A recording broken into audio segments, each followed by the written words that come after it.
Hey Yaakov, welcome. Welcome to the Raice Brothers podcast. Today we're going to be exploring the interesting interplay in religion, not just Judaism, but specifically, obviously, because we're going to be talking about Yiddishkeit. But in Judaism, there's an interesting interplay between the spiritual experience and the rules and the law. And this has always been an interesting dynamic. There's obviously, throughout Yiddishkeit, throughout life, there's all these interesting dualities and interplay between two sides. You know, Rabbi Nachman's classic where he says you have like this Baki Baratze, Baki B'Shoiv, you have the ups and the downs, you have the rights and the lefts. In the Kabbalah, there's so much about interplay of the male and the female and the yin and the yang and how that works together. And this is a really interesting topic. Understanding, like in religion, there's a part of religion that's really organized and really rule-based and really disciplined, and then there's the other part which is like my personal spiritual experience. So, Yaakov, take us away and, break us in. Chaim. Oh, cool. First of all, it's good to be here. Very excited to be back with you again, Chaim. And I'm excited to do this podcast today. I'm feeling good today, man. I went to the mikvah this morning. I'm feeling fresh. Nice. I davened for the Amud. I leaned. I did like the whole deal. It was a lot of fun. So I have good energy. I'm feeling good. Hashem, Adar. So I followed a lot of rules today, Mm-hmm. A lot of rules. Davening, there's so many rules. And we grow up, it's funny because we grow up, when you grow up religious, it's like we don't even think about how many rules we're following. It's just the framework of our life is all these things, all these details that we just do. And we're always working on filling up that framework with something good. And I think that's to me, that's one of the ways I approach this whole topic. I remember one time we were talking about, I think Rabbi Levi Yitzchak says that your whole life could all be just for one moment, just to lead up to one moment where you really hit it. You really do the right thing in the best way possible. That moment of, maybe we should call it, maybe, I don't remember what he says, it was so many years ago I saw this. It's a concept that's been banging around in my head for so many years. I don't even know what he actually said and what I added to it, Right. But your whole life is really all just build up to one high moment of devekus, one moment of maybe overcoming something, or that one thing that you do which is really connecting you to Hashem. Well, that's really Esther, right? It says, Ulai, like maybe this is the moment that everything happened and this is your moment. And what's his name has a great song, but who from Nakuda Taiva? Eli Beer? No. It's killing me. But okay. But anyhow, the point is that there's this moment that we are building up to, right? And that's Esther. Esther's moment was, hey, this is your moment. Who knows? We don't know. Maybe this is not your moment, but maybe this is your moment. I think also in the past week we mentioned from the Piasets, and the Piasets also shares an idea about this idea of Yafa Sha'achas. So Olam Hazeh is like greater than Kol Chaya Olam Haba. And he says, which moment? Right? Not necessarily every moment is that moment. Well, it says Yafa Sha'achas b'Torah mitzvah, it's just to quote it correctly. Right. But it's not any hour of Torah mitzvah, is what you're saying. And what is that moment? What is that what is that shining moment? And he talks about it over there being Shalosh Shudas. Shalosh Shudas is that moment. But many of us, we have to find that cherished moment. And you back to the point that you were. Right. So how are you supposed to find it? And also I think there's this question that people have, which is, I don't really feel real keeping all these rules and laws. Like it's not me, or I'm not in the zone right now. I don't feel connected. I feel like it's very dry and stale, and it's just a bunch of rules. Right. And what does it mean? It's so meaningless, really. It's meaningless to me. Okay, I believe that, Hashem set it up and there's mitzvahs and the mitzvahs all have meanings, etc. But it doesn't feel that way. And so. And if it's not me, what am I doing? Right? Exactly. If it's also not being authentic. What am I, a fraud? I'm right. Faking it. No, fake it till you make it. But it doesn't feel right. It doesn't feel good. On the other hand, if you don't do and practice, then you will never get to the place where you're able to fill it up. So it's really kind of like, yeah, all these actions maybe feel like a corpse, like it feels dead. Right. It's not alive. But sometimes, like Hashem made a corpse, You know, he created Adam out of the ground, and then there was a kli, and then in that kli, he filled it up with an neshama. And kind of the same idea, I feel like, is the mitzvahs and the details and the minhagim and all the rules and all the structure. It is a corpse a lot of the time, because we're not connected, and we're just doing it.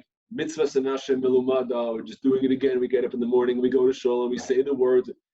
But if we don't have the kli, we can never fill it up, because like you're not gonna suddenly wake up one day and be like, oh, I'm so spiritual, now I'm gonna go daven. Like you don't, it's not what you do. You don't even know how to daven. You don't have anything to fill.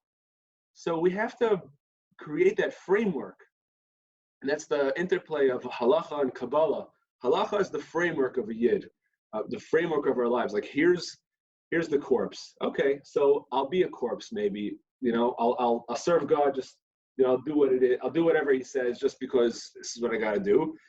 And then sometimes you feel alive, and sometimes you fill up what you're doing with a soul, and now your actions are full of soul. So I'll tell you, this conversation is so interesting because there's so many different parts to it. Like we can call it, if Shlomo has the Torah of inside and outside. You know, you have it, Or and Kalim. There's so many different ways that this idea plays out. I like to ask people an interesting question, right? What is a closer experience in marriage? Okay? Is it when your wife asks you to do something that you don't want to do? For example, let's say she says, honey, can you please do the dishes?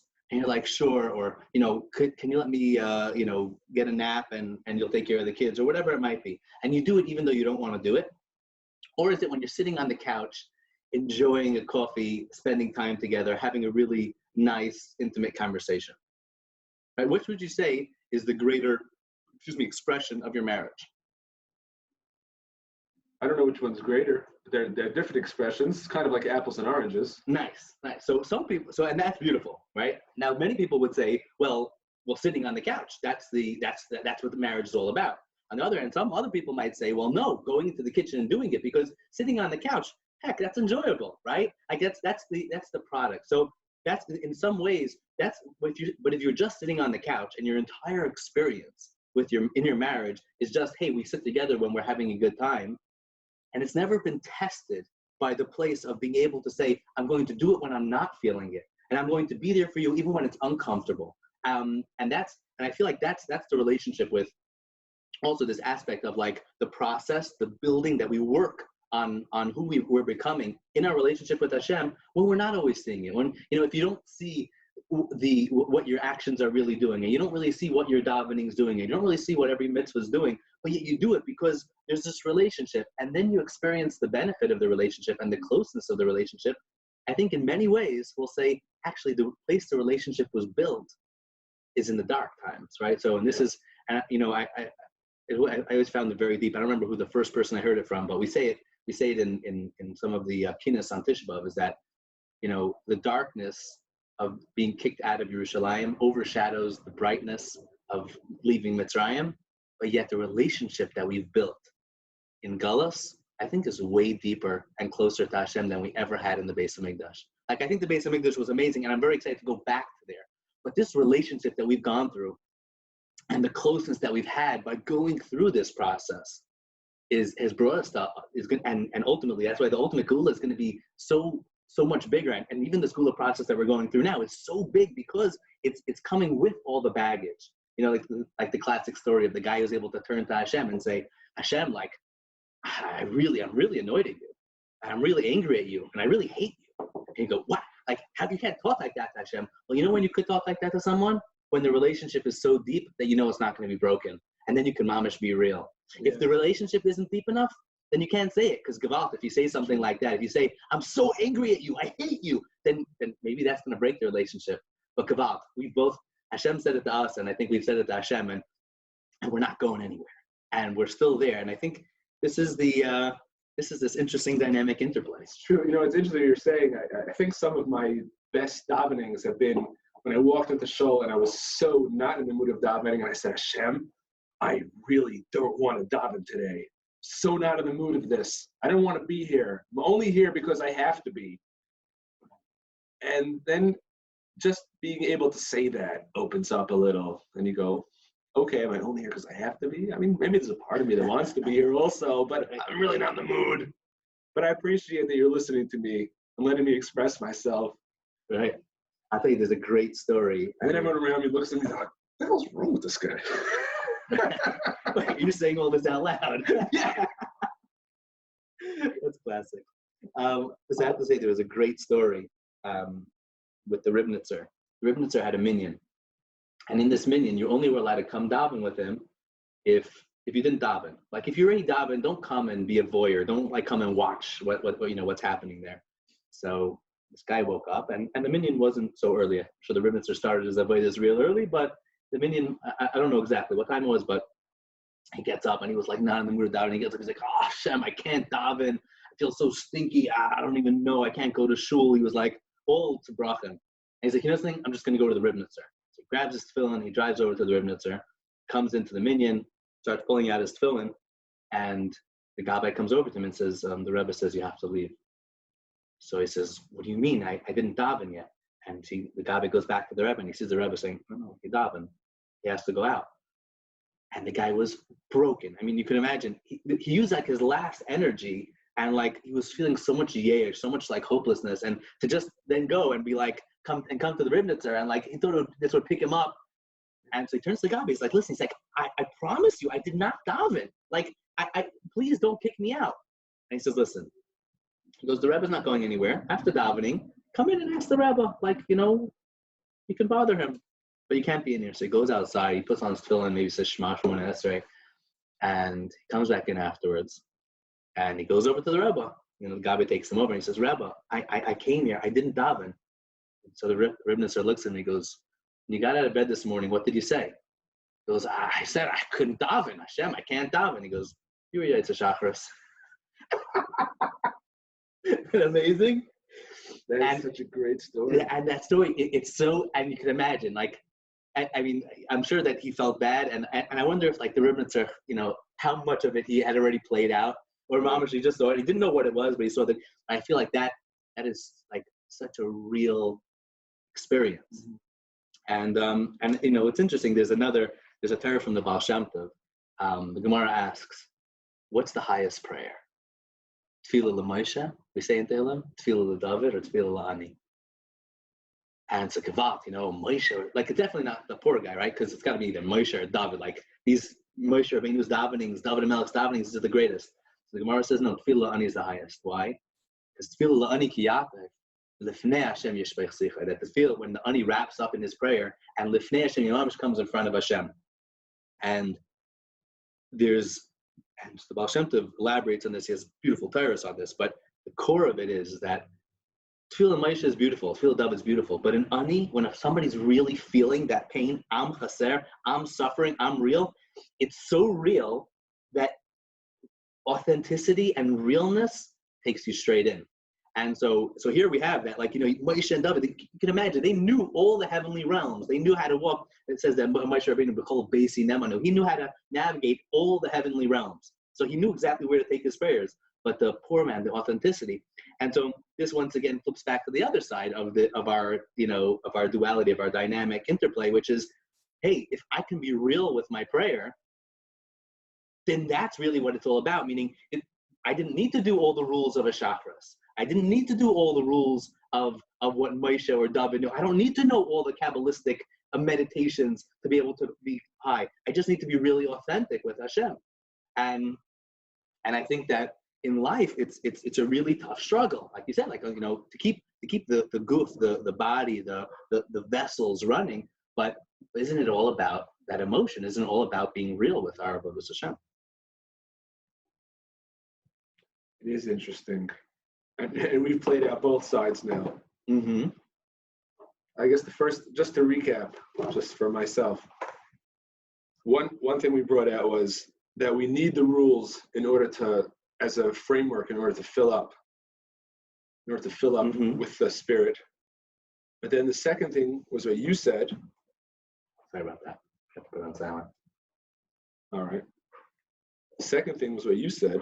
You know, remind me the point that you brought up, which was the authenticity, that, like, even if you're not doing all the rules, seemingly, which even sometimes, like, I didn't daven chakras, or I'm not davening like Moshe, or I'm not davening like David, but that realness. Right. So there's a time for both, definitely. And sometimes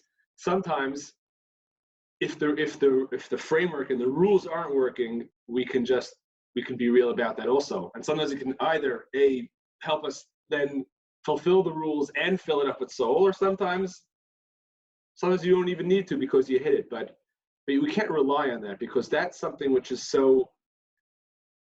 We can't rely on being real and spontaneous and really coming up with something. We need to work on building the vessel in order to fill it up, even though sometimes it's not going to work. Because if we just relied on saying like, oh, I'm just going to be real all the time, like, you're not going to be real all the time. Why not? Maybe if we practice being real all the time, we actually would be real. I don't know. I don't think so. Do you think you can be real all the time? I don't know. I'm playing a little bit devil's advocate. Yeah, come on. But there's definitely an aspect of we don't, like, on one level, we're not, maybe we're not training people enough to be real.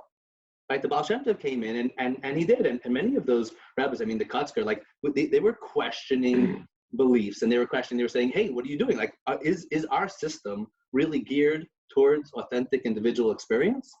Like, and I'll tell you, we can, as we get deeper into it, we'll see it was definitely scary, right? We're talking about, you go back in the day,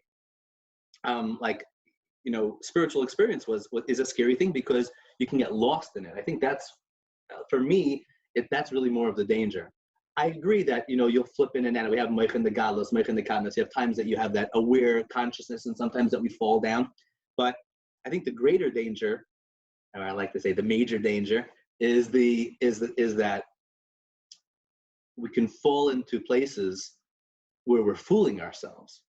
If the focus would be too much on personal experience, then we fall into, Shabtai Tzvi type situations and things like that, and that's really kind of why European Jewry got so scared of the personal spiritual experience, because it's very hard to know, is it authentic or not, right? How many times do you have somebody that's pretending to be authentic, or pretending to be a big leader, or pretending to, and he fools the masses?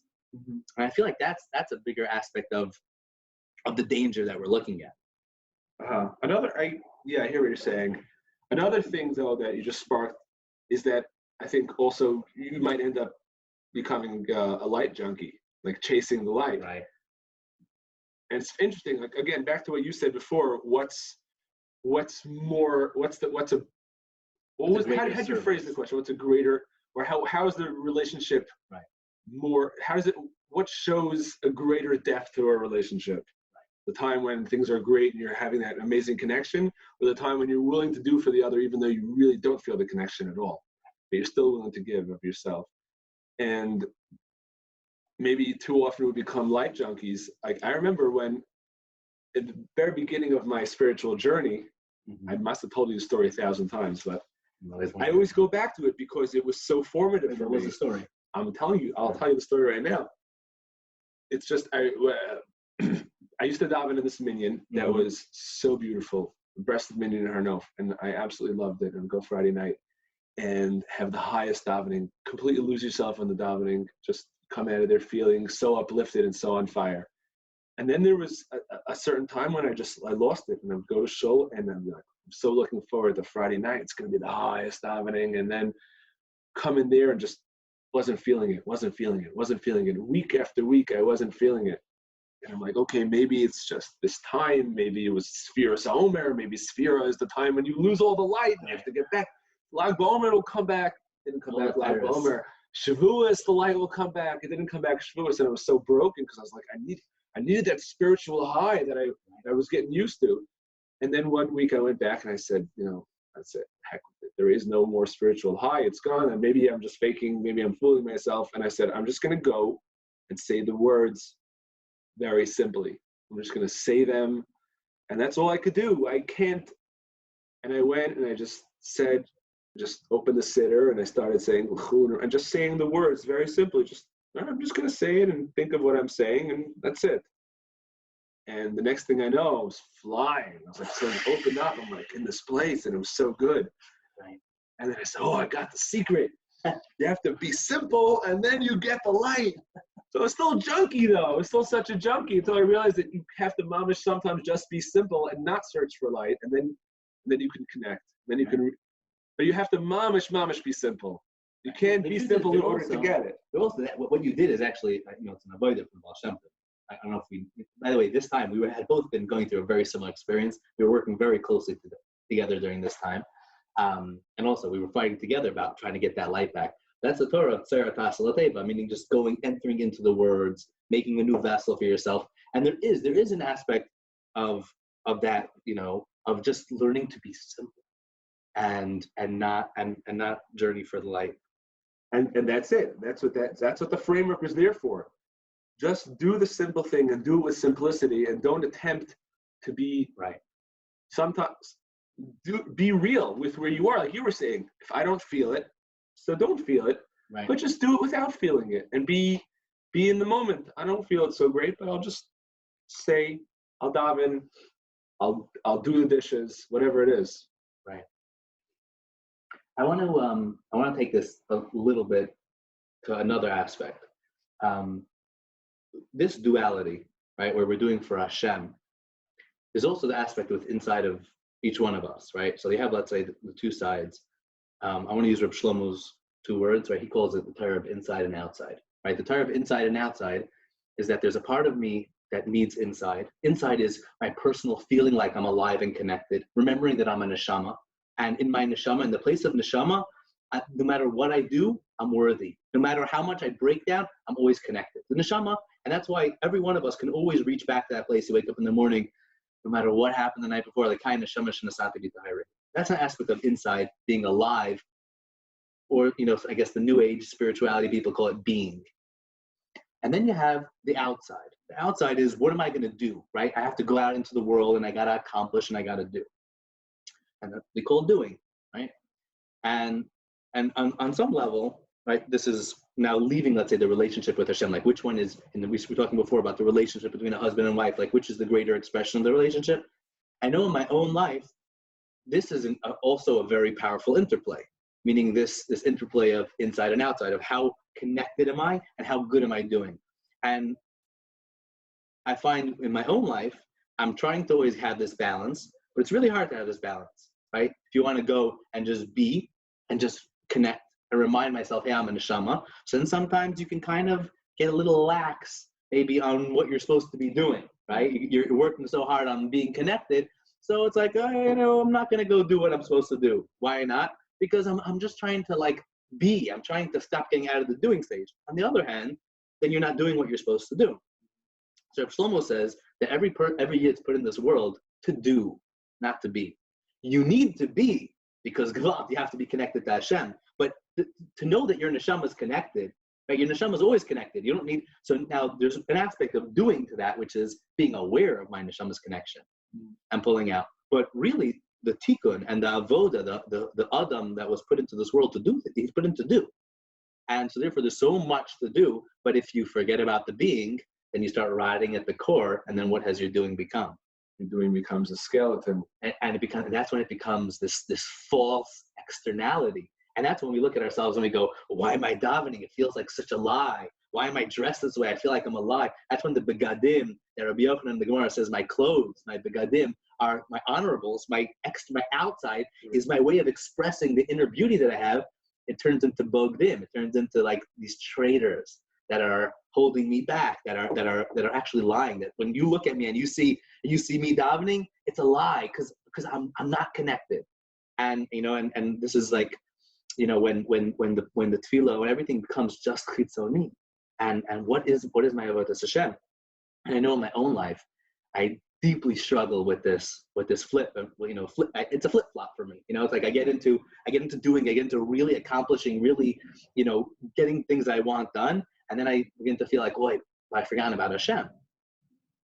And this really is going to break open to a couple of different areas, because also then there's like, how much do I do in my ishtadlos, and how much do I just daven to Hashem for it? This is also that interplay between my connected up and my doing out with the world, and we have this, like, I guess also, coming into the Purim story, I actually remember, and if you can tell us, I believe one week in Rabbi Gerzi's shul, he had gone away and he asked you to speak. And I think it was this Terumat Tzava, one of these parshios, and it was right beginning of Adar, and it was all about clothing. And you were talking about how everybody was dressing up into all these clothes. They're dressing up into, Haman wants to wear Achashverosh's clothes. And Mordechai puts on sackcloth and ashes, but then he puts on, and the Kohen Gadol in the Parshios of these weeks is getting dressed up in all these, and Esther, she's Lovesh Ruach HaKodesh, she's Lovesh the garb of the queen, but she feels like maybe I'm a fraud. What's the king going to say to me? Is this real? Is this not real? And you brought up so much about that, and I feel like that is so central. So maybe you could share a little bit, but just like, if you remember some of that. I honestly don't remember everything I spoke. That was a few years ago. Mm-hmm. Could be like even 6-7 years ago. It was a long time ago. I remember it was back when I was wearing, every Shabbos I used to wear a shtreimel and a bekasha. Right. And that Shabbos was really funny. I put on a nice little black hat. I hid my payas up. I trimmed the beard a little, and I put on this nice blue suit and a nice tie. And I was walking down the block to go to shul, and I ran into one of my neighbors, and he's like, "Hey, you look familiar." I was like, "Yeah, you probably know my brother. He lives over here on the street. I'm just visiting." He goes, "Oh, that's so cool." It was classic. And I came into shul, and everyone's looking at me like, "What on earth happened to this guy? Did he change? Yeah, Something wrong?" And then I got up and gave this whole speech about clothing. I don't remember the point of it. The one detail I do remember was that I remember talking about the one who's in Anav, that you can only wear the big Malchus when you're really in Anav. That's what I remember, because to an external expression of such honor can very quickly take you the wrong way. Wow. But someone who's really in Anav, who's mamash in Anav, and people appreciate him for who he is, he's able to go then express externally that's true Malchus, because it's not about me. He's an expression of Hashem's Malchus. If he's really that person, and people really see that in him. Right. So Aaron Cohen, he was so beloved to the people, and he was such a humble person, so humble that he was able to go. Right? Hashem, Aaron Achicha HaLevi. Hashem told Moshe, Aaron, your brother the Levi, when you come back to Mitzrayim, Moshe says, "Well, how could I go? My big brother is there." Right. He says, "No, your big brother is gonna come and appreciate you and give it to you. And because that, he's gonna be zocha to the Choshen on Choshen Al Libai." So Aaron was able to become the person who wore the most beautiful clothing, because it wouldn't pervert him. It wouldn't cause him to become corrupted by the power and glory. The power and the glory. It's very interesting because the Gemara has an interesting story. I don't remember which Tana it was who was bumped into the daughter of the emperor or the Caesar, right? Who was it, Rabbi Shua? Rabbi Shua ben Levi. He was basically, but he wasn't a good-looking guy. He was quite an ugly fellow. Jimmy, can you pull up that Gemara? So the princess turns to him and she goes, "You're that great rabbi that I heard about, and you're so full of wisdom. So ugly. You're so ugly. Fuck, you're so ugly. Look at your Caleb. Your Caleb are like disgusting, right? They don't seem to be reflective of the inside." And so he looks at her and he goes, where does your father keep his wine?" So she goes, in pottery. He goes, "Why doesn't he put it in gold and silver?" So I think the story goes that he told her to do it. No, she went ahead and did it. Oh, she went ahead and did it, and she told the servants to put it into there, and all the wine soured. And then, the king says, like, "Why'd you do this?" And she says, "Well, the rabbi kind of told me to do it." So he calls him in, and he says, "Well, first of all, I never told you to do it, but I was expressing the point." And so she looks back at him and says, and this is really where an interesting point comes up. She says, "So you see that things are held well in pottery." She says, "But there are sometimes people that are wise and that look really beautiful." Rabbi Yochanan was known as one of the most beautiful people. Yaakov Avinu, right? Says Rabbi Yochanan was just a beginning of the beauty. It was the remnant. The remnant. Like the last bit. But Yaakov Avinu was like even way more beautiful and way more handsome. And Yosef Atzadik, all the girls, sure, everyone wanted to look at him. And what was his answer? His answer was that if those people would be ugly, they'd be even better. And that's interesting because what we're talking about now, which is like, that being versus doing and that connection with Hashem. And we're saying that maybe the person that can actually wear that clothes needs to be a huge anav, but maybe they'd be even bigger if they weren't out there. Is that a fair thing to say? Maybe we need to focus even more on the being than on the doing, because that's the kli. On the other hand, isn't the whole purpose? The whole purpose is to bring what's inside out. Right, but this is what's so beautiful, what I love so much about Yiddishkeit, about being a Jew, is that we have to live always in two different places. Always. It's so paradoxical. Are we focused on doing? Of course we're focused on doing. Yiddishkeit is all about mitzvahs and doing and masim tovim. Masim tovim. You got to do good stuff all the time. But then, wait a second. Hold on, stop. Shabbos. Shabbos is, during Shemona Esrei and Shabbos, when I say, Mekadesh HaShabbos, and I think, Hashem, you sanctify doing nothing. It's like the holiest places where you're not supposed to do anything. Just stop. Breathe and do nothing. Reb Nosson, I'm just reading, Reb Nosson says that the whole Indian of Shabbos is that you're supposed to stop. Sheishes Yamim Tasa, we do, and it's great. And if you don't do anything, then you're not going to have Shabbos. You're not going to have it. But then on Shabbos, you stop and you be. Shabbos is Hashem sanctified, just stopping and doing nothing. This is exactly the interplay. The 6 days of the week are for doing malacha, and Shabbos is and it's interesting. There's this zone of preparing for Shabbos, and then Reb Nosson in Breslov in Chassidus is bringing Shabbos back into the 6 days of the week. So you have trying to bring that neshama experience into my actions, and then bringing my actions back into there. They say Hashem made many out of oneness. He took oneness and he made it into many. Mm-hmm. And our job is to take that many and make it back into oneness. Mm-hmm. But still to do it. It's a really... Well, if you think about it, it becomes even more basic. And this is one of the most basic questions in Yiddishkeit. It comes down to like, whether, or Achira Yediyah, it's the same thing. Or if everything is God's will, everything's Ratzon Hashem. So then what is my job? What is my responsibility? And this is a paradigm. I was thinking about this recently, which is before I do something, when I have something that comes up and I need to make a decision and do, at that moment, I have to live as though it's all up to me, right? It's just me. I got to decide what to do. I have to make a decision and I have to do the right thing. Masim tovim. Maybe the whole reason why you got to this moment is to fulfill your destiny. But and that's what Mordechai says. But you should know that if you don't do it. Right. No, one second. Before I do it, I have to make a decision.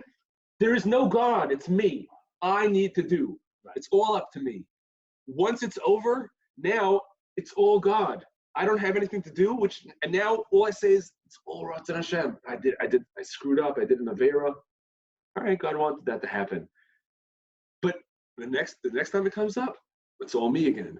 We have to be able to live and jump back and forth. That's like almost an impossible dream to really be able to jump back and forth between those two, right? Because listen, thought patterns that we create, they're ones that we live with.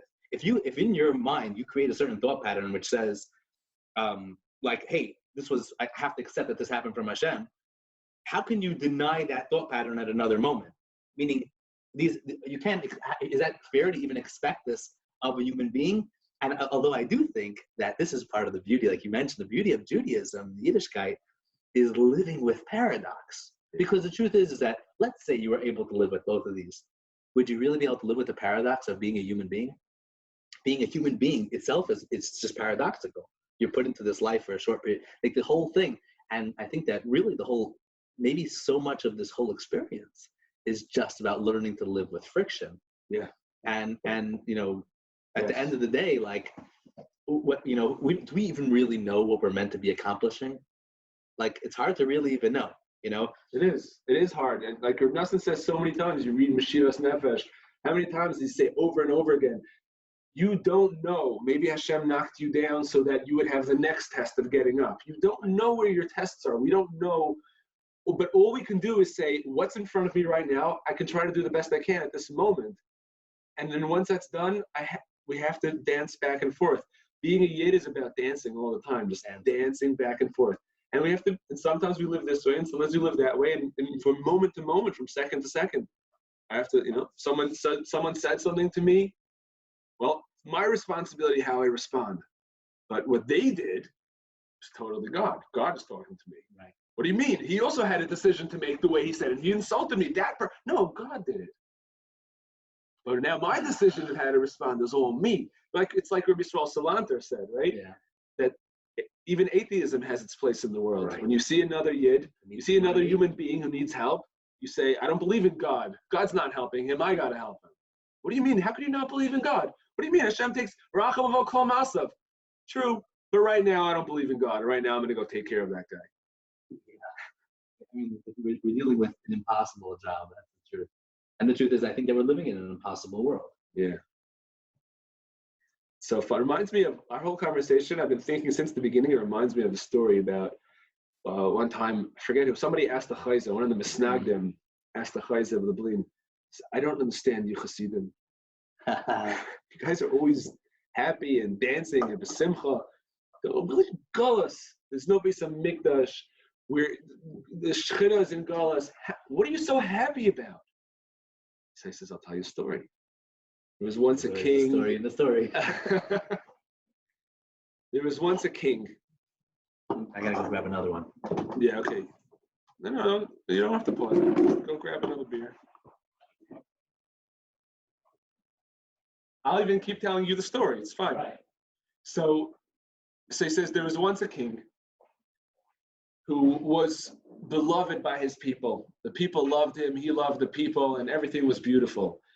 And then one day, a foreign army came, overran the land. The king had to run. He's on the lam, and he's in hiding. He's all dressed in black, and he's hiding in the forest. And they're all searching for him. And the whole thing just collapses, right? Mm-hmm. So the king's on the run, and one night there's a peasant out in his little farmhouse, and there's a knock on the door late at night. There's a hooded stranger. There's a hooded stranger, and it's the king. Say, it's me. Can I come in? So excited. The king is here. He says, of course, he brings him in and he warms him up and he gives him some food and drink. He says, Your Majesty, I don't know how to feel. On the one hand, it breaks my heart to see you like this. On the run, you're a fugitive. You're hiding.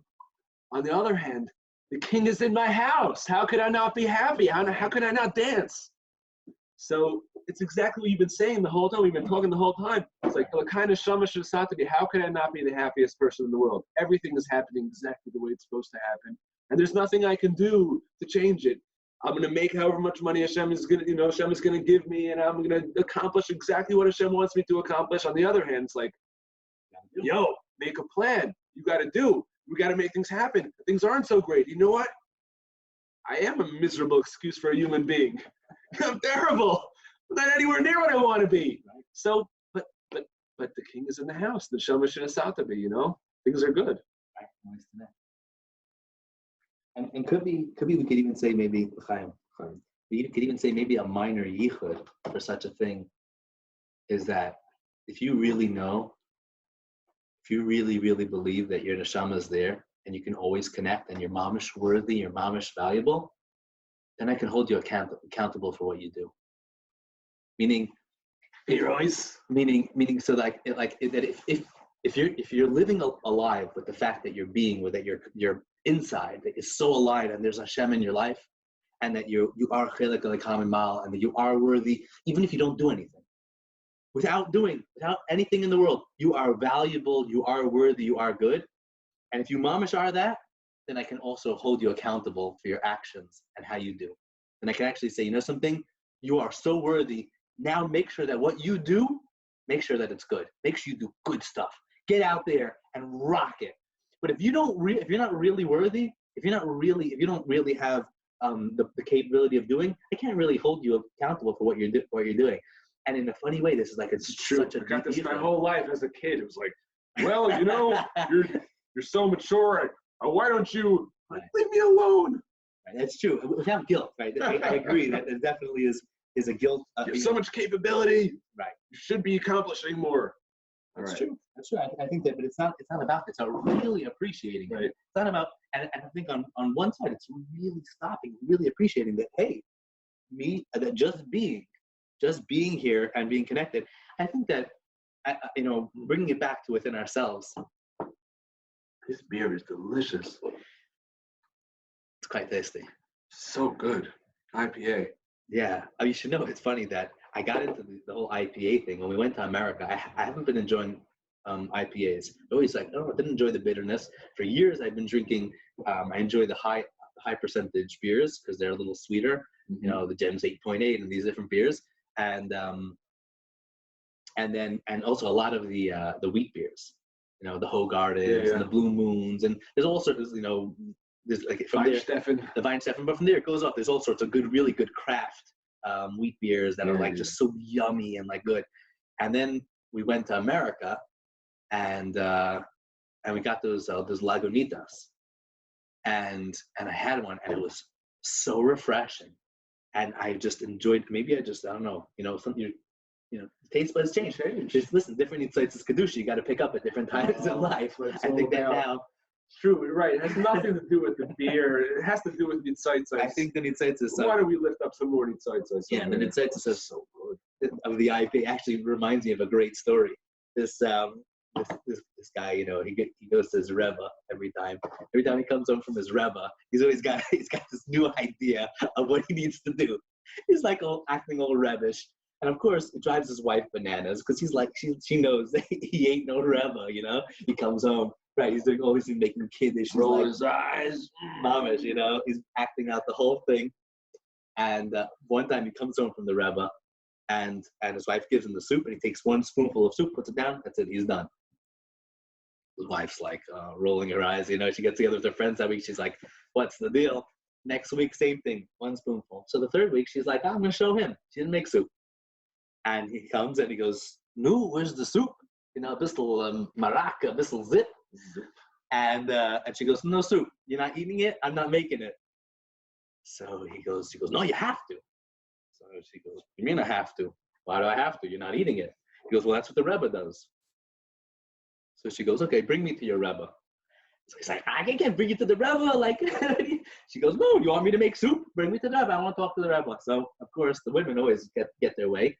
And so he brings her into the Rebbe, and the Rebbe says, no, what's the problem? He says, you know, my husband doesn't eat the soup. He goes, really? Why not? He goes, Rebbe, he's always copying you, everything you do. And now, I guess you're only eating one spoonful of soup, and that's it. You leave the rest of it. So he goes, okay, don't worry. I'll take care of this. Calls him in. And he says, Maishala, let me tell you. He goes, you know why I eat one spoonful of soup? Because I got to eat and get out all the nitzitis kedusha from the soup. But I'm a tzaddik, right? You know that I'm a tzaddik? He goes, yeah, Rabbi, you're the biggest. You're the biggest tzaddik in the whole world. He goes, so all the nitzitis kedusha, they jump into that first spoonful. He goes, but you, Maishala, you're not such a tzaddik, right? He goes, no, Rabbi, I'm not. He goes, the nitzitis are running away. Until you drink that last spoonful of soup, you're not getting any nitzitis. You have to drink it down to the last drop. Oh, man, how many beers do you have in the fridge? You know, God, I can't do this today. Listen, you know, the nitzitis, they're calling out. Can you hear that? Can you smell it? But, yeah, so this is Gevalt. It's wow. L'chaim. We should be zochet to be able to laugh and be serious and same time. Live paradox. Anyhow, I've been really enjoying the IPA. So if any of you guys have any good IPAs for us to try, by all means, leave it in the comments section. Oh, leave it in the comments. Yeah, wow, mamash gevalt. So I wanted to, you know, maybe share a little bit also why I'm kind of getting into this. Obviously, Purim's coming. Mm-hmm. I think I remember my Rebbe once turned to me and he said, you know why we dress up on Purim? I said, no, why? So he said, because every other day of the year, you walk down the street and you bump into someone.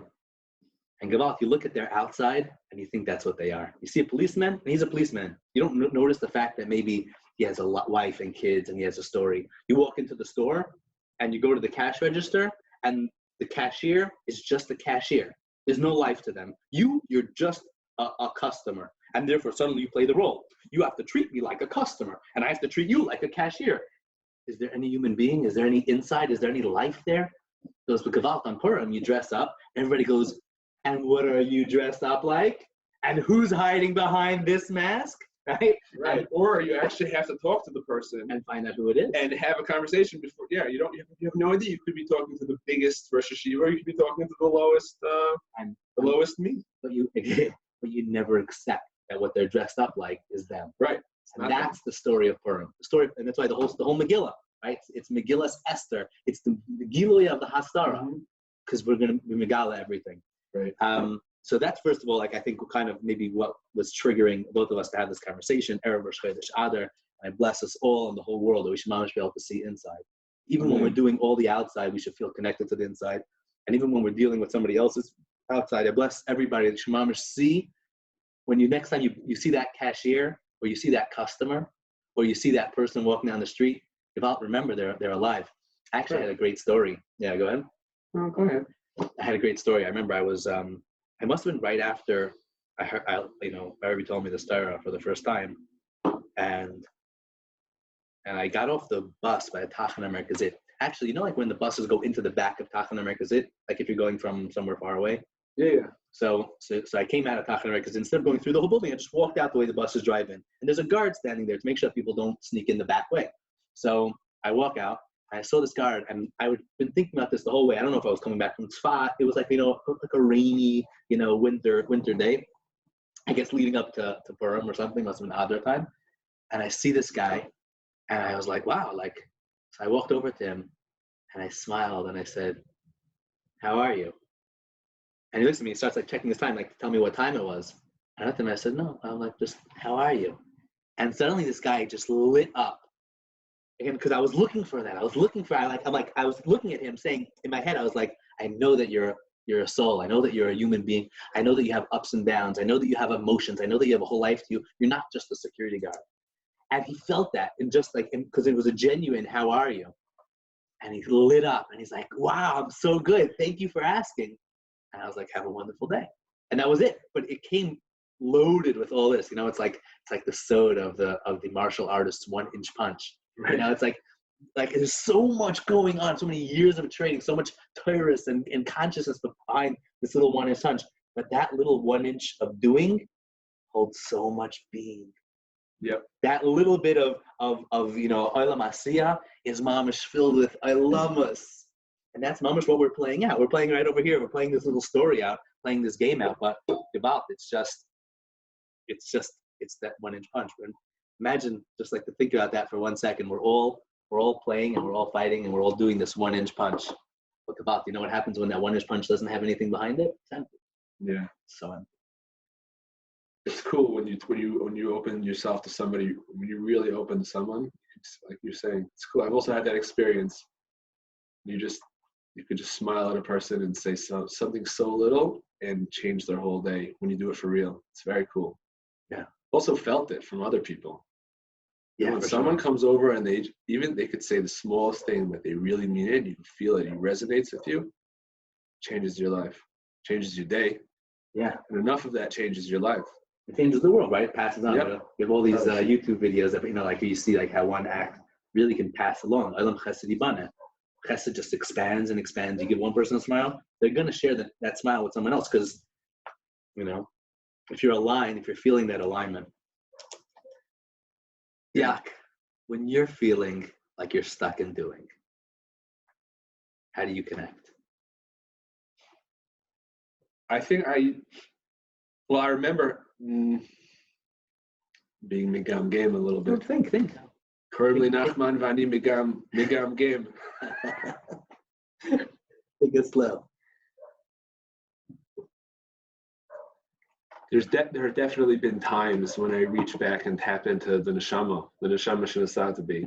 Sometimes it happens like I was saying earlier. I think most often when I feel like blocked, it's usually when I'm trying to go to daven in the morning, because you wake up in the morning and we're not supposed to do anything before we daven. Do not eat before you pray for your blood, for your lifeblood, right? So davening is not even supposed to go and ask them to say, find somebody to say good morning to. If you bump into someone, you could, but that's supposed to go out of your. It's crazy. Go out of your way. So sometimes it's just the first Baruch Shalom Sani Goy, which is just this something special that's not me. I was lucky to be. I love being a Jew. I'm happy that I was born a Jew. I'm proud to have a soul of a Jew. I'm happy. I feel blessed. I'm lucky. And sometimes it's not me. It's not anything I did. It's just what Hashem gave me. And sometimes that will spark me up. That bracha. Wow. Not that there's anything wrong with being a guy. I don't have a lot. There's a lot of guys that I love, beautiful people. It's a different trip. It's like I'm a Levi also. We're Levian. I love being a Levi. You're not better than anybody else. I'm not right. It's just appreciating your unique. It's a zechus. Like I'm not putting down Yisraelim when I'm happy to be a Levi, and I love the Kohanim and they're cool. It's good for them. It is. I like the Levi thing. I like being all the Levian out there. You know what I like about the Levi thing? I resonate with that because I kind of like being the guy who's behind the scenes but makes stuff happen. Right. Essentially, Moshe Rabbeinu, Moshe HaLevi, right? He was there, like when Yisro and Aaron, everybody's sitting there eating. He's like making it happen. He's being the Sinar. Yeah. It's a special thing. I know it's like when we have our own avodah that we miss like half a chazaras of shots, and right on Shabbos and Yom Tov, like we're missing most of like the main chunk. We're singing it like by the bathroom, washing their hands. But I love that. It happens to be that it is such an awesome experience because it's like, oh, all of you guys just continue davening. And like, what do you mean you're supposed to be about chazaras shots? No, I'm actually not. I'm supposed to go wash these guys' hands. And also, if I can, I think that one of our little secret Levi avodas is also to get the kind of to smile a little more. Because Gevalt, you have to be, right? It says, Yitzchak says, bring me some good wine, give me some good meat so I can give a blessing. Like, if you want to be a channel, you got to be open. So I always try to give the kind of little massage, crack a joke, do something that way when they're walking up, give brachas, everybody. I don't, even if they were just a little more, they're a little happier, a little sweeter, I'll say something like, "'Tis an honor to serve you, my lord. How may I wash your hands today?"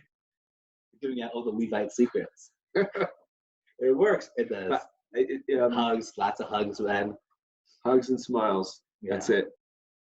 I say give us all you got, baby. Right.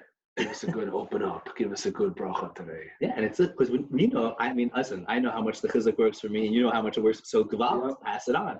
And it is, and it's such a special avodah because then they all go to the front and we just, gently go back to our seats. But we have that little, I just did my thing. And it's cool because I didn't have to do it the way everybody else did it. Yeah. It's also, I don't know what it is, whether it's the Leviness in us, but we always like to the rupshits. It's funny. Remember when we were kids and Rosh Hashanah, Abba always made Kiddush in the women's section? Right. I love that. Yeah. First of all, you get to go in the women's section and scope out the cute girls. But okay, we should reden, Rosh Hashanah. Feh. But also, it was like we didn't have to push everyone for cake. Like there's just always mad. Right. The women are way more chilled about the whole thing. Yeah, and it was just like at least we did our own thing. And I love the fact that Abba did that because it was like he was always sensitive and always was tuned into hey, make sure that everybody. And that was across the board. It wasn't just with the women's side. It was just across the board. Always thinking about others. Always. Yeah. But it was that. This is how we do it. Yeah. Okay. Also, our friend, the Holy Chernobler, wherever you go, he's always making sure everyone else is good, making sure he's cleaning, he's serving, he's always taking care, he's always checking out who doesn't have, giving. There's something that, as I get older, I feel like there's something so much more enjoyable about being a facilitator for others than doing for myself. Something when I made Gedaliah's bar mitzvah, that was the first real simcha I've made in years. I mean, I made brisses, but this is a first real simcha. It was so enjoyable to just spend money and throw a party for people. And I worked my tuchus off for that bar mitzvah. Right. And my wife and I both. But it was something so enjoyable. I just want I want to feed people. I want people to be happy. I want to make a good party for others. It's so much more enjoyable than, partying yourself. Yeah. It's another level. So I relate to that, being a Levi as, I guess, a Kohen service. Right. Kohanim Leviim. It's being of service. It's it's a zechus to be of service. And I feel also I want to, being a Yid is we want to be of service to the world. That's what we should be doing. We should be of service to the world. We want to make the world a better place. You see that Yidden all over. All in Nevi'im. I remember thinking when I learned about Shmuel Hanavi when he had to go. Who was it that had to go get him? Shaul. Right? Shaul had to go. They were looking for their donkey. They had to go find Shmuel. Like, where's Shmuel? Is he happen to get around, or is he not around? You know. But like most of the time, Shmuel's not around. Why? Because the Nevi'im, they were just always rolling around. They're always the Mesharsim, right? But they always the ones why was Yeshua Zoicha to be the next leader? Because he was the Mesharis. There's that, and there's actually a really deep place of being the Tzinar, like becoming the Tzinar. And this is really, I think, on a deeper level, like the concept of tzaddik is not just about like making it happen, being the Tzinar for Hashem to flow through you. It says that, you have a mitzvah to be mistabik in HaKadosh Baruch Hu. It says, how could you? Hashem's Eish Eichla. It says, be like him. Do what he does. What does Hashem do? Hashem shows up for people. He's Mesameach Chasam V'Kala. He's there to be Mevaker Chola. He's there to take care of the mace. And so therefore, that's what we learn to do. Right. The beginning and the end of the Torah. The beginning of the Torah was Hashem. Right. He did Chesed to Adam and Chava, and in the end, he buried Moshe Rabbeinu. It's just being there and being. You know what just sparked in it? That really we talked about the being and the doing, but the ultimate alignment is when being and doing become one. That your doing is your being. It's like, this is natural for me. I want that while I'm doing, this is my place of being. That's a very, very high place. Though. That's a tzaddik. We don't know the place of tzaddik. That's when a tzaddik becomes a tzinor, is he's doing, but he's also being, because he's not the one doing. He recognizes that Hashem is the one doing, and it's just flowing through me. I'm not blocking anything from flowing through me. So it looks like doing, because he's doing and he's giving, and where we're doing for others, but really, it's the biggest zechus to serve. It's the biggest, I'm happy to be here. It's just me. I'm me, but it's not me. Yeah, it's me in the fact that I'm here, but it's mamash, and it's true. It's amazing. It's amazing. But on the other, right? It's true. It's phenomenal.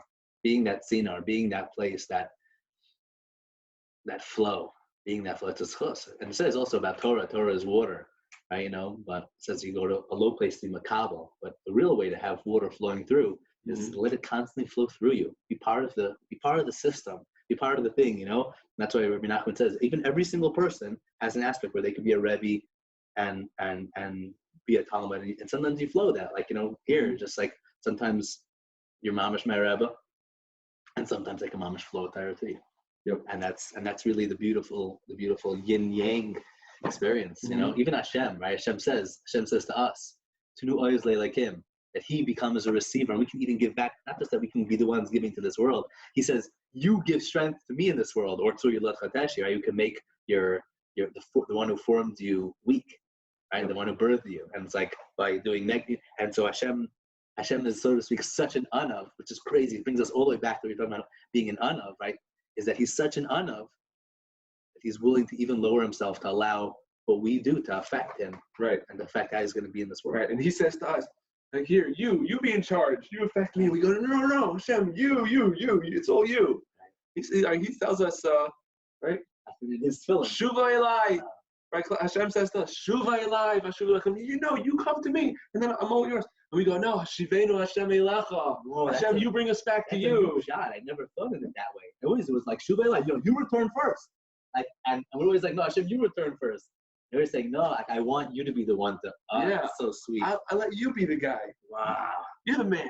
No. How can I be the man if you're the man? Wow.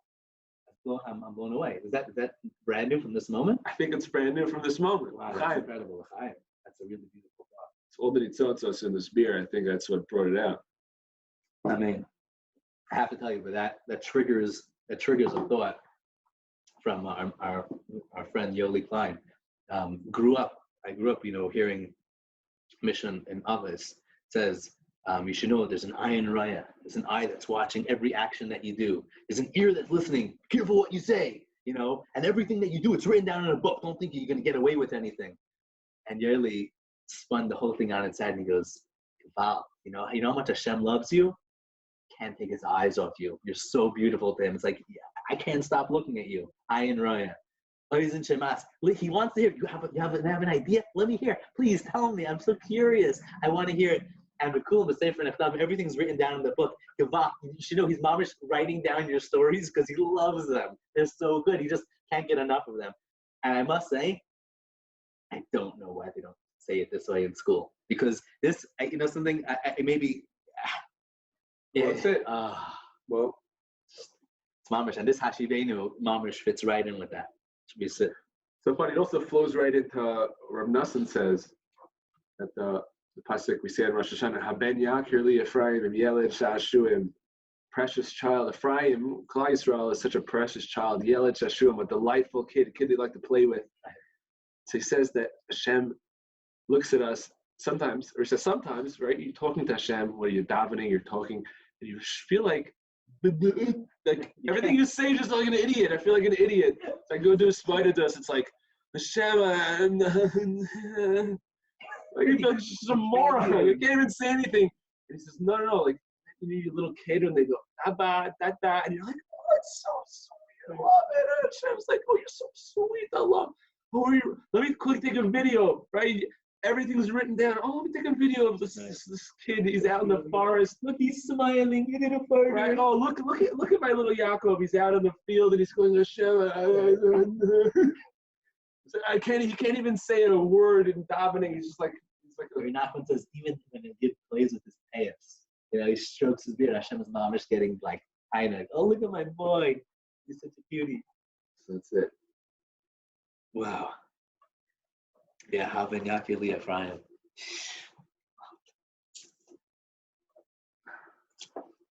Take care of my elder brother.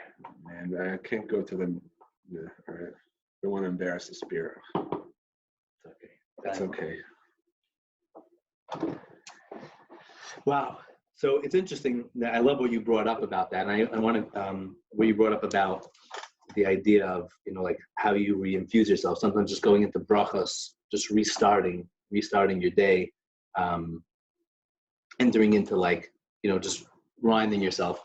I know that for me, if I can just also jam on that, when I need to rejuvenate. So I find this a lot, how do I rejuvenate? Some people rejuvenate when they're around people. Some people rejuvenate when they're by themselves. How do you get back into the state of being? For me, learning wise, I love learning Chumash. Learning Chumash always brings me back into that place. Just Chumash, Rashi, open up, what's going on, look into the psukim. It's a really rejuvenating learning experience. But in the last couple weeks, sadly, over the last number of years, I get out of going to the Koso. And we're so blessed to be here in Eretz Yisrael, and we're filled with Mekomos Kedusha, and we even forget, listen, walking down the streets of Beit Shemesh is lichtig, mamish lichtig, and you drive down and you see things getting built. If you have the eyes to see it, it's lichtig, right? It's mamish b'nei Yerushalayim, we're mamish seeing it. Right. So what you're saying actually is something that I do also. Look at the good. Just look for good around you. I've done this on the way to Shul sometimes. You're exactly what you're saying. I'm on the way to Shul. Wow, look where I live. This is the Holy Land. This grass and this trees. This bus is going. Look, we have a functional bus system. Yeah, that's awesome. I could just get on that bus and be in Yerushalayim. We might not have a functional government, but we have a functional bus system. Right. Look at all these people around, surrounded by beautiful people, amazing people, wonderful people. Everywhere we go, I feel safe. I feel happy. That is definitely a very, very powerful technique. Look for good around you in your life and just appreciate it. It changes. Yeah, opens mamash changes the whole perceptions.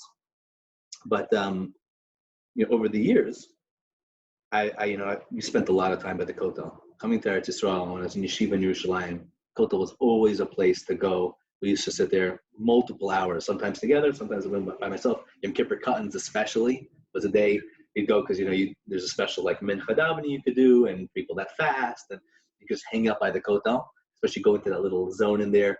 One of the secrets of the Kotel, I don't know if it's such a secret, but that little room that just has Aron Kodeshes all around it.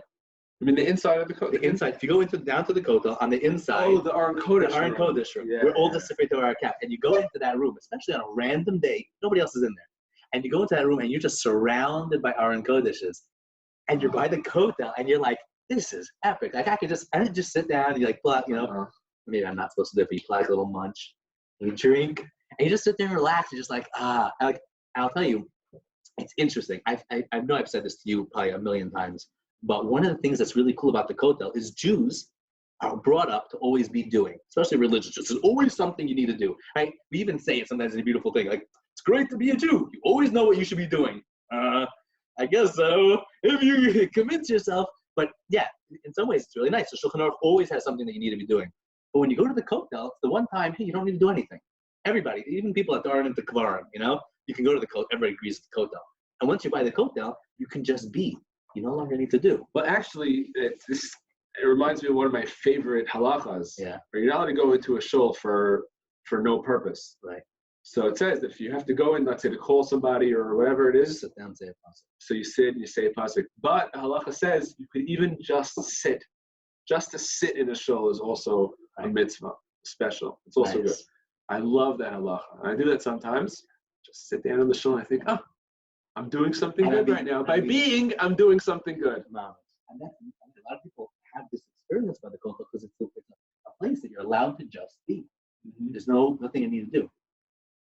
And by the way, it's interesting. You should know that the Zayda Shielaizer, or Zayda, he used to have in his sukkah, he used to have old parochas from Aron Kodesh that you put them around in a sukkah. The Weinsteins have that, right? They have a parochas in their sukkah. Oh my gosh, that's one thing. I wish I knew where all those parochas were. Oh, Fogels, where are those parochas? Cool. Anyhow, so going to the Kotel has always been something special. And sadly, living here, sometimes you just get so caught up with your daily life and you're doing so much that you don't get there. So recently I was like, okay, I got to get to the Kotel. Like, I just got to go. And so going there and just sit. You can go, maybe you could have plans. You want to say some Tehillim, you want to daven, but just to go sit and just, what do you call it? When I'm not into herring, but, you can't make the herring right before you eat it. It's got to sit and... It's a cold when it not saute. It's got to just not soak. It has to. I don't know. We're losing our English. Sorry. That's what happens when you try too hard. You have to let go. Then it comes. You have to be, and then let it come. Right. So the right brain. So that brain's trying to figure out which word. And you stop and let your right brain take over. And so that's what it is. Like, just to allow ourselves to soak in the Kedusha and soak in the experience. Mm-hmm. It's been such a rejuvenating experience for me. Going to Rabbi Nachman, Rosh Hashanah is something that I need once a year. I probably need it more than once a year. Going to Reb Shimon, I haven't been to Reb Shimon in a while. I hope maybe, before Pesach, I want to get to Reb Shimon again. I want to go. Maybe we should go next week, Zayin Adar. That's a good move. It's a big party. Zayin Adar is a party in Reb Shimon. So yeah, that might be a good move. I know some Chevra are going up also for Rosh Chodesh Adar. A lot of people were there. Shabbos Mevarchim, Rosh Chodesh Adar, this past Shabbos, a lot of Chevra went. But just to go, going to the Kotel and just sitting there. So it's been last few weeks we've gone twice, the Thursday night, and just sat. And I know that I shared a story about one of the things that happened after, but I didn't really talk about what happened when I was there. And what happened, I'm not going to get into it too much, but just being there, sitting, looking up at the wall, if you haven't seen it before, you see there's even the English Lord in the wall. Right. We just sit there, you look at the wall and just let it be. And frankly, I've been using that before my Shemona Esreis. There's this kavanah to, see Yerushalayim, Beis Hamikdash, Kodesh Kodashim, and then you jump in Hashem Sefasai Tiftach. And so I've been doing that, pausing for a moment before Shemona Esrei. Not everyone, but when I'm tuned in, just pause. We like to look around at each other, give a little wink, because we're going in together to daven Lifnei HaMelech together with our Chevra. And then just pause and just mamish break out in davening. Just see the Kotel in front of me, see that Makom Mikdash, and just you connect. When you see it, you connect, you're alive, you're there. You can just really, and it's such a rejuvenating experience, being able to just be and appreciate the stillness, appreciate the slowness, appreciate the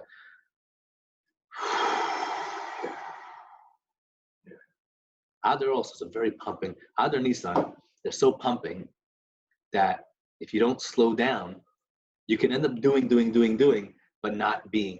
Yep. And so much of it is about remembering what's behind the hastara, what's behind the story. What's the whole story of Esther? What was Esther trying to do? This Giloi, when she was, going in, she's going in with Lifnei HaMelech. She walks in, even talk about it. Esther walks into towards the king, and suddenly she loses the Ruach HaKodesh that she was just wearing. And she had this moment Kayli, Lama Hazaftani, where are you leaving me? where am I? And we have to just pause and sometimes ask ourselves and say, Yehuda, where am I? And then when you feel that Yehuda, you're like, Kaylee, Hashem, like, I need you. I need you in my life. I need you so badly. It's not like, you can't just leave me alone. I can't be alone from you. I need to be alive. I need to be connected. I need to feel that vibrancy in me. And feel the love. And when I feel that, when I feel that buzz, that energy, that chiyus, I'm ready to go out. I'm ready to do like everything that you want me to do, Hashem, in the world. And I'm trying to do it in the best way possible. Yeah. But I need you. I need you. And the way to do it is strip away all the chitzonius, all the things that we've attached to. That's why the kotel. I just stop, and it's like all the stories that I think I am, all the doings that I've maybe overly associated with, everything that my ego has attached to. Strip it back. I'm not the ideas that I know. I'm not the actions that I do. I'm not the beliefs that I have.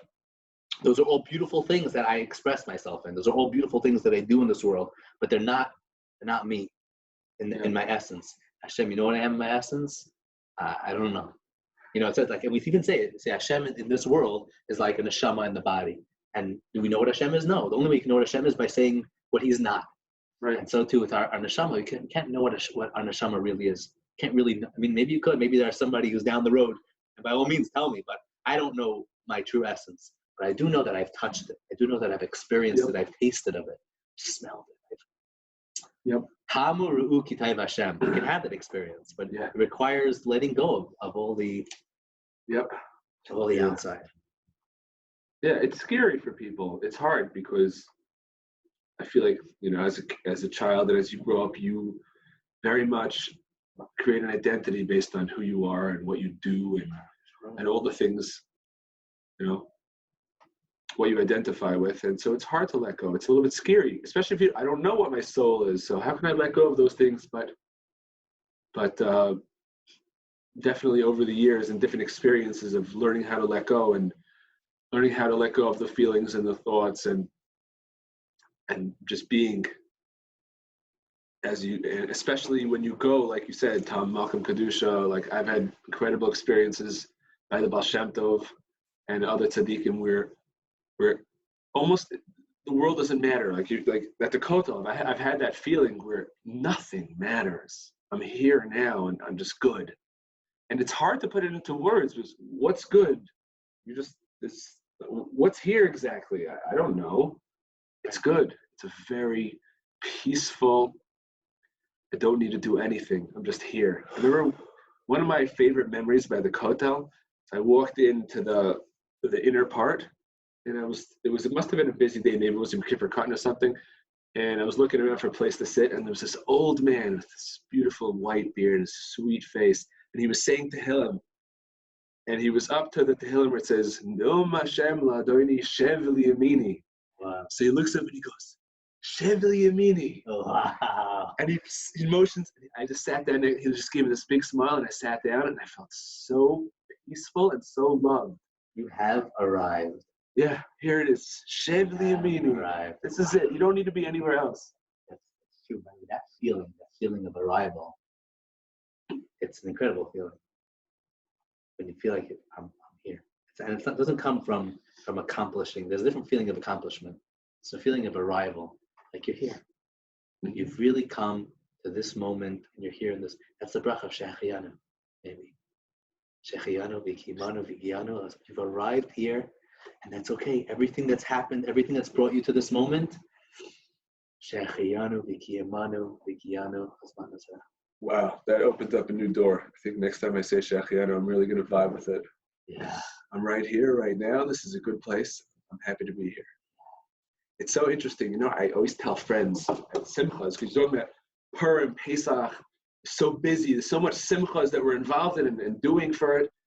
And I always go to friends at Simchas because I did this to myself. I had a moment of clarity during Gedaliah's Bar Mitzvah weekend. It's like I looked around, and it's really I had it even before. I remember one of my most vivid memories from my wedding was during dancing. I stopped for a minute, I looked around, and I looked at all these faces, and all smiling, and I said, wow, all these people are here for me. I feel so loved. I feel so loved. And so I always go over to friends at Simchas and I say, buddy, just stop for a second. When I give them a hug, I say, stop for a second. You know, you're so busy right now. Stop and think how loved you are. Everyone's here because we all love you. And just accept that for a moment. That is what making a simcha is all about. And so maybe during Pesach, during Purim, during all the busy times, like you said, just stop. Hashem loves us and he's given us, and it's good to be here. It's good to be loved. It's good to Oy wie geht es sein, Yid? Oy wie fein Yid zu sein. Oy wie geht es sein, Yid? Yeah. You know, it's crazy. I was just thinking, you know, right now we're not bringing karbanos, but B'ezrat Hashem soon we'll be able to bring karbanos. And one of the karbanos is an Eilas Re'iyah. And we're saying it to Hashem. We're saying, Hashem, look, we're all so happy to see you. We want to give you, we want, like, you need a carbon? You don't need a carbon. Happy to see and be seen. Yes, mamash. We're like, exactly. And that's mamash what Eilas Re'iyah is. We're coming, Hashem, just to see you. We want to see you. We want to be close to you. We want to feel you. We want to connect you. And like, Hashem looked at, like, we're here. We're ready. We want. There's so many Eden. There's so many of us. The whole world is so ready. It's so ready for this moment of arrival. It's true. The whole mindfulness movement in the world, and people are becoming more in tune with emotional health, emotional well-being. It's really cool. Yeah, very clearly we're moving. And that's a whole other conversation, which I'd love to have with you another time. Amen. I think maybe we have arrived at the end of this podcast.